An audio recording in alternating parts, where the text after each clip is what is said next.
I felt like my original Cancer Leo cuspid wasn't that long, so I wanted to add a little bit onto it. And I'm sure as I revisit it in sometime in the near future, I'll have some more stuff to talk about. But from what I remember, hopefully I didn't say this stuff. Hopefully I'm not repeating myself. But from what I remember, I didn't say anything about how important it is being born on this cusp to follow the solar and lunar cycles.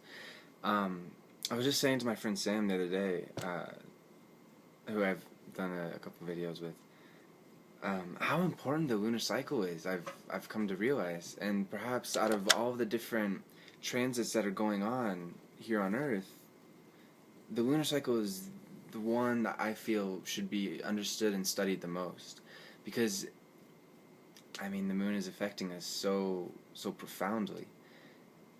Being the closest astronomical body to us, and also the one that's moving so quickly around us, and so impacting us in such the most widest variety of manners in our solar system. Understanding first quarter, second quarter, or rather full moon, third quarter, and fourth quarter, new moon, the different cycles of the lunar phase, I find is really important. And I mean, humanity ever since starting the agricultural revolution, sometime I don't even know how many thousands of years in the past, when we were first making our civilizations, settling in river valleys, planting, having a big shift, a big change away from hunting and gathering our food to growing it and sustainably, being able to stay in one spot.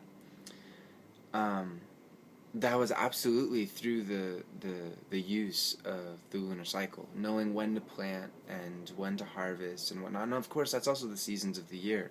Different months, obviously, of course, affecting the growth of plants. But understanding the lunar cycle is truly incredible and has been used for, as I said, thousands of years in planting and harvesting and whatnot.